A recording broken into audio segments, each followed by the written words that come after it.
Fala pessoal, Vitor aqui, sejam bem-vindos a mais um vídeo. Tô chegando aqui no meio do final de semana da Fórmula 1, né? Nesse momento que eu tô aqui postando o vídeo pra vocês, a gente tá entre a classificação da corrida sprint, que teve o George Russell aí mais uma vez passando o carro na galera, né?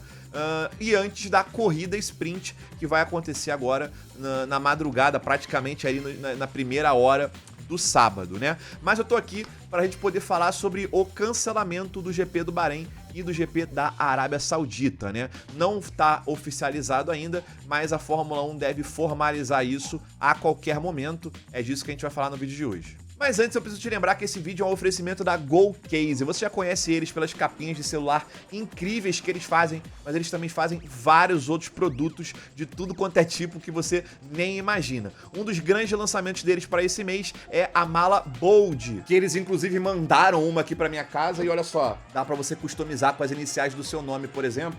E aí você não vai confundir mais no aeroporto. Então dá uma passada lá na GoCase, confere esse lançamento, confere os outros produtos também. E lembrando, nas compras a partir de R$ 99,00, você pode usar o cupom LUDGELO no carrinho para ter ainda mais desconto. E nessa semana do consumidor, o meu cupom tá dando o dobro do desconto, então não deixe de aproveitar. Bom, galera, então é isso que eu falei no início do vídeo, né? A qualquer momento a Fórmula 1 deve formalizar o cancelamento do GP do Bahrein e da Arábia Saudita. O meu palpite é que provavelmente eles vão deixar isso para depois da corrida da China, né, no domingo, né, se não for ainda no domingo, no máximo na segunda-feira.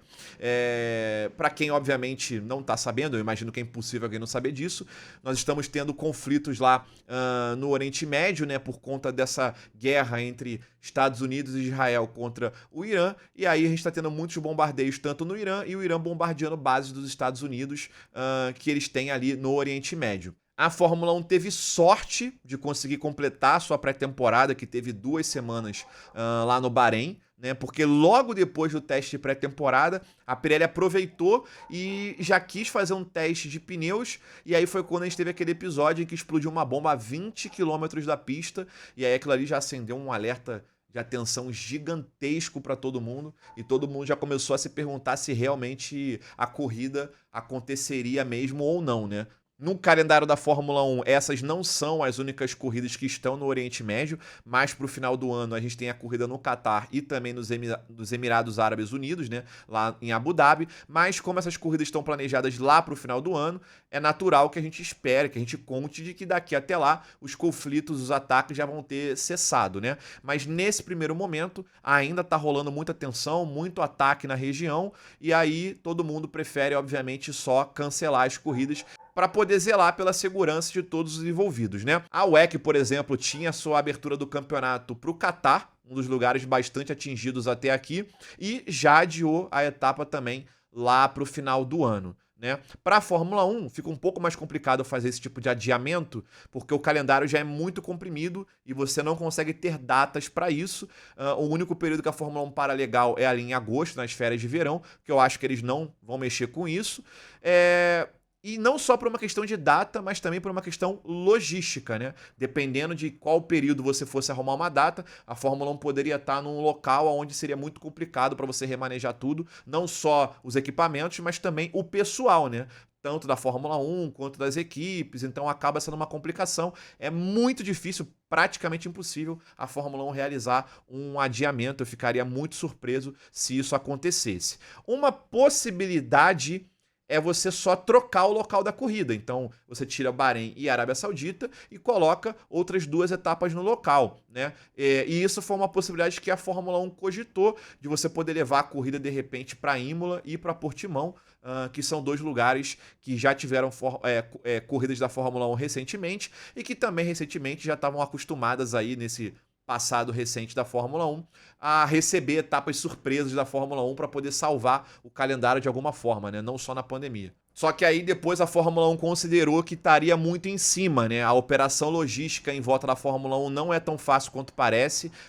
Inclusive, eu vou até deixar aqui nos comentários ou na descrição um link para o vídeo da Ju Serrazoli lá no canal dela, em que ela conversa com o responsável da logística da DHL, que é a empresa que opera esse serviço com a Fórmula 1, e eles comentam sobre os processos e sobre como é realmente um trabalho muito mais complicado do que a gente imagina lidar com isso.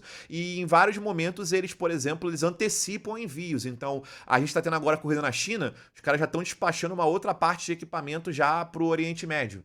E aí acaba a corrida aqui na Ásia, eles pegam o equipamento da Ásia e já estão mandando para os Estados Unidos ou estão mandando para a Europa. Então eles antecipam muitas coisas até para poder antever problemas e ter tempo de solucionar esses problemas, né? Então a Fórmula 1 acabou concluindo que estaria muito em cima para eles prepararem o evento por uma questão logística, não só de transporte, mas para preparar o evento como um todo, né? Então, por conta disso, nós não devemos ter essas 2 etapas mesmo, e o calendário deve ter 2 etapas a menos, né? Ao invés de 24 etapas, nós teremos 22 etapas. Ainda digo aqui que pode ser que a gente tenha 21, vai saber se não acontece alguma coisa lá com Madrid, né? Que é a pista nova que tá para entrar no calendário esse ano, mas que não tá pronta ainda. Vamos ver, né? Eu acho que vai acontecer, mas vai saber. Inclusive, né, já tinha meio que vazado essa informação de que as corridas seriam canceladas quando os próprios pilotos estavam chegando pro GP agora da China. O Hadjar e o Antonelli tinham viajado juntos e o pessoal chegou a ouvir o Hadjar falar pro Antonelli: vocês vão ter 2 corridas a menos para ganhar, né, esse ano. Meio que já, como eu falei, vazando a informação de que o cancelamento iria acontecer também. No caso do Bahrein, que é um país pequeno, realmente não tem muito o que fazer. No caso da Arábia Saudita, o país é bem maior do que os outros da região, e ainda mais a cidade de Jeddah, que recebe a corrida da Fórmula 1 lá na Arábia, ela fica do outro lado do país, ela fica na outra costa do país. E aí, até por isso, o governo saudita estava tentando convencer a Fórmula 1 a manter o evento, a manter a corrida, porque eles diriam que eles conseguiriam garantir a segurança de todo mundo, porque o local da corrida seria longe do foco principal dos confrontos, tem sido até aqui. Mas a Fórmula 1 realmente ficou irredutível em relação a isso e vai cancelar os eventos. É óbvio que você cancelar 2 etapas envolve um prejuízo financeiro muito grande, mas tem certas coisas que não dá para você negociar. Uma delas, obviamente, é a segurança de todo mundo envolvido com o evento, né?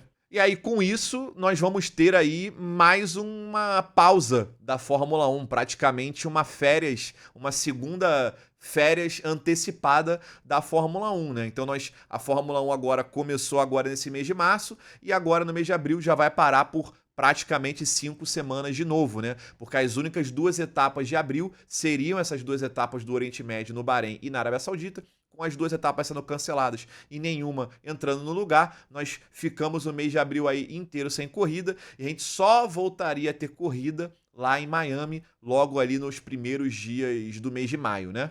E confirmado esse cancelamento, ia ser curioso também ver essas 2 corridas acontecendo nesse regulamento. No caso do GP do Bahrein, porque o meu palpite é de que seria uma corrida bem mais equilibrada do que a gente viu na Austrália. Apesar daquele início meio caótico, depois a corrida ficou tranquila para a Mercedes. Eu acho que talvez a gente pudesse ter uma corrida mais equilibrada no Bahrein. No GP da China, até que no momento que eu tô gravando esse vídeo, a corrida nem a corrida sprint aconteceu, que eu também acho que vai ser uma corrida que parece que vai ser tranquila para a Mercedes. Eu esperava uma corrida mais equilibrada no Bahrein, pelo fato de que nós tivemos boa parte da pré-temporada lá, então todas as equipes testaram bastante os carros, tirando a Aston Martin. Então acho que a gente poderia ter um equilíbrio maior lá. E no caso da Arábia Saudita, deve estar todo mundo aliviado, né? Tanto as equipes, tirando a Mercedes, mas também a Fórmula 1, porque a Arábia Saudita é uma das pistas consideradas críticas nessa questão da recarga da bateria, né? Então acho que deve estar todo mundo respirando aliviado de cancelar a etapa, porque logo cedo a gente também teria mais uma pista que provavelmente iria expor muito os carros e principalmente esse regulamento, com toda a questão que eu falei da recarga da bateria, os pilotos tirando o pé em vários momentos, o pessoal comparando as velocidades de várias curvas desse ano com anos anteriores.